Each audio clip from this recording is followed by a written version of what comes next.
Do that. I'm here with Doug. So you're planning on riding your Honda Grom across the country, basically. From here, what's your first stop? You're going from here to where? Well, the first stop, Albuquerque, Okay. New Mexico, and then after that we're going up to Pikes Peak in Colorado, and then Sturgis in North Dakota. We'll hit the Harley Rally there, actually, just in time for that, and then up to like Banff in Alberta, Canada. Yeah.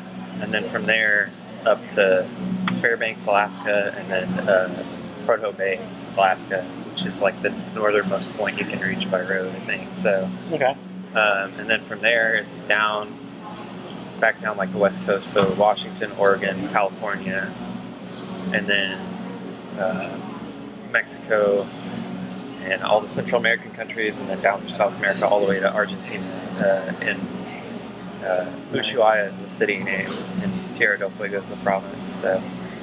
So was this a kind of a long time coming, or is this like you thought about it within the past 6 months? Sort of. I mean, I started planning this about a year ago. Started thinking about it about a year ago.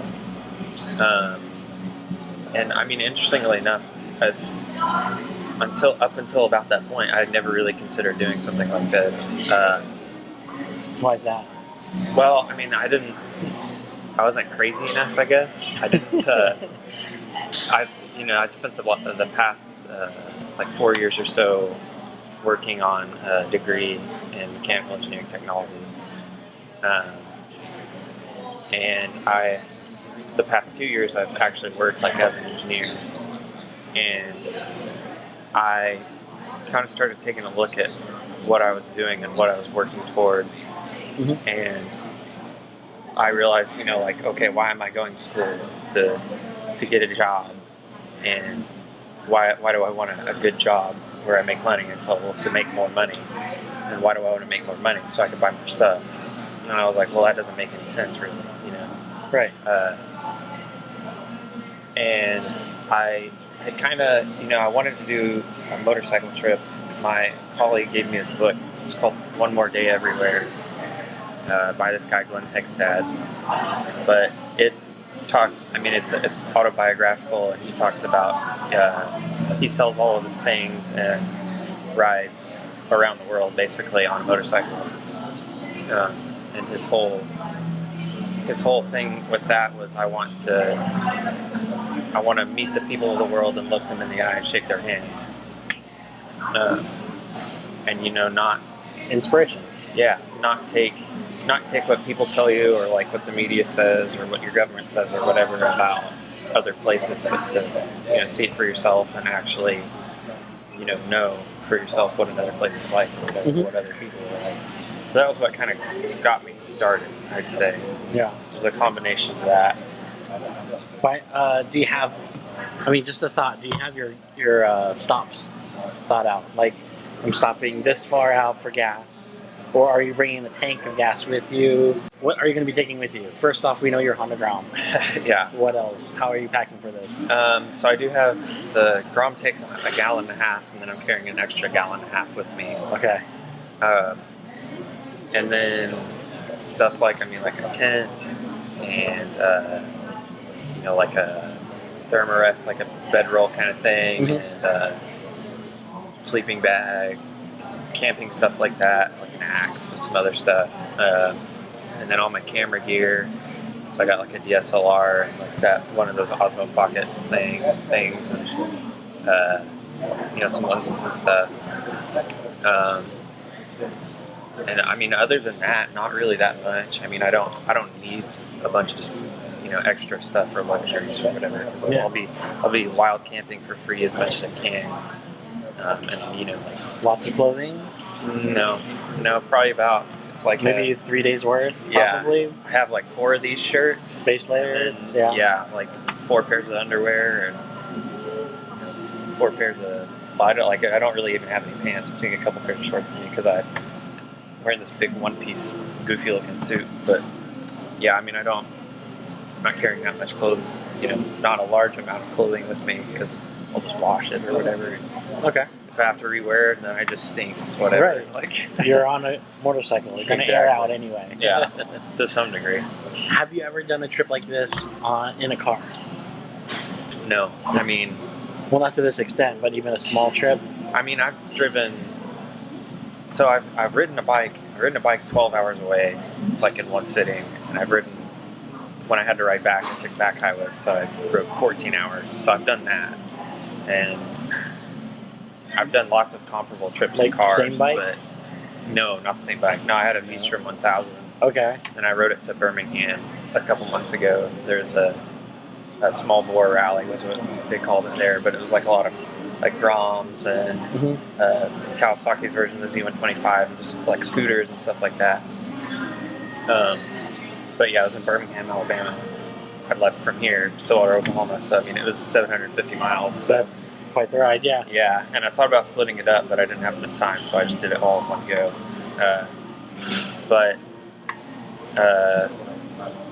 I mean, I've done comparable trips in cars to that. And I've taken, like maybe a 2-day trip in a car, but never like months on end or whatever, right. Weeks on end, like this is going to be. Right, so how long do you think of a travel to like your first main destination, which is going to be Alaska, correct? Yeah, I guess so, yeah. How long is this going to take you? I mean, to Prudhoe Bay will probably be somewhere between 2 and 3 months to make it up there. Is what I have planned. It's a long time to travel. Well, I mean, probably less than that. I'm trying to think. We're leaving in late July.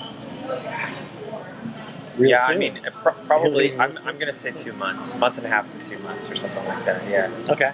And then, because I know you're leaving on a Grom, and a Grom is a 125cc motorcycle. Yeah. Is this all back roads then? I mean, for the most part, in like 2-lane highways and stuff like that. No right. Interstates. I wouldn't dare get on the interstate on it. Yes, because I know driving I-40 before, moving myself from Phoenix, Arizona to Wichita, Kansas. I-40 is fast. Yeah.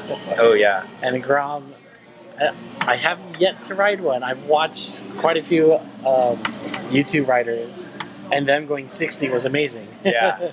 60 is like what you hit going downhill with the tailwind, like right, without gear, and you have gear with you. So, and I cut the cat out, and I did it's called the rad hose mod, where you replace the stock inlet tube with a bigger piece of rad hose, basically. And then I got a tune for all that from DH Motoring, is what the place is called, and that gives it a little bit more.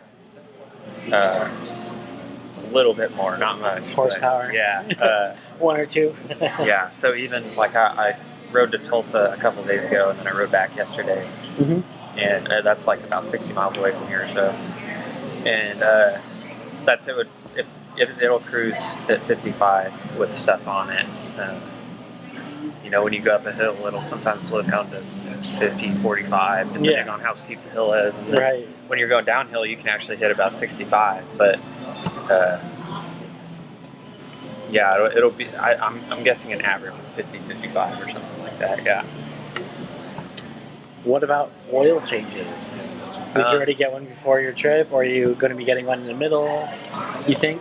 I just changed it like a couple hundred miles ago or whatever. Like when I first got the bike, and then I actually there's a local. I don't know if you heard of Amsoil. No. They're like a synthetic oil company or whatever, but they distribute like through like individuals, like through their distributors. And the distributor in Oklahoma City contacted me and was like, "How can I help you with your trip?" And so I only need like about 15 quarts of oil total, because the Grom takes 1 quart of oil, so I only need 15 total. So he drop shipped me 15 quarts of oil. That's awesome. So I got my oil taken care of. Have you reached out to anyone else about helping out with your ride? I mean, to some degree. I don't like asking for money or like handouts and stuff. I just want, if people are interested in helping, then I think that they'll help. You know what I'm saying? Like it'll just come naturally. I don't have to. Mhm. I have asked like here and there, like for certain things, but most of the help that's come to me has just come to me. You know, I just say what I'm doing, and the people that want to help are like, "Ooh, how can I help you with that?" So that's been my experience. Kind of hence why I'm here too. Yeah, right. Yeah, You know? exactly. I mean, as soon as I heard or at least read your story on Reddit, I had to come meet you. I mean, I've always wanted to see Grom up close in person too, and then also it's like a chance to get your story out there before you get to go is I think going to be an interesting one because I mean we can direct them. Like you shared a website with us. Can you tell us a little bit about that? Oh, the website? Yeah. I mean, that's just I made the website to have kind of like a home base or like you can go to this website and find like any of my social media details or whatever you want or buy a shirt. What's the address? It's GromWayRound.com. All my stuff is GromWayRound. So I was gonna say you could show It's like card. So we can show that real quick. Oh, it's gone. There we go. Oh no, it went back to our faces. Let me hide again. GromWayRound. So basically, they can look you up here.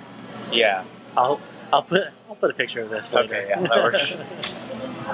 Yeah, I mean, you can go to that website and find, and all of my, like, I was lucky enough to claim that name on, like, everything. So if it's GromWayRound, it's probably me. So it's all in your Facebook, Twitter, Instagram. You have a Twitch? Yeah, I do have a Twitch. I haven't streamed anything yet. YouTube, yeah. I'd like to do have you heard of an IRL box? Yeah. Yeah, I'd like to do that at some point, actually, where I can, like, just stream me writing or whatever. I think that would be really cool. I haven't seen that yet, so. Interesting. I can't afford it right now. It's kind of expensive to have you have to have, like, an upload data plan or whatever. Yeah. It's, like, over $100 a month. Anything else you'd like to share about your ride? I mean, I guess I want to make this point, I think, that, you know, a lot of people that do stuff like this are all like, you know, me, like, look at what I'm doing, and that's not what I'm about. Like, like, doing it on the Grom is just because it's special. It's not because of and because it's personally challenging. It's not like hey, look at me or whatever. I don't want to use my social media stuff to, you know, attract attention to me as a person. To promote just you, Yeah, I want, you know, to go to these other places and, you know, like, show people what they're like and for people to realize, like, oh, well, the rest of the world really isn't as scary or as nasty as we make it out to be. You know what I'm saying? Right. Like, one of the first things I hear when I tell people what I'm doing is like, oh, God, you're going through Mexico? Like, and that's, I mean, there are certain precautions you have to take, just, you know, just in general in any other country that you visit, and it's just a, you know, don't be stupid kind of thing, you know, don't go searching for, you know, don't go trying to buy drugs at night in a border town or whatever, you know, just like, don't be an idiot and you'll be fine, and keep an eye on your drinks. Yeah, don't let anybody slip any, whatever in your drink. Exactly.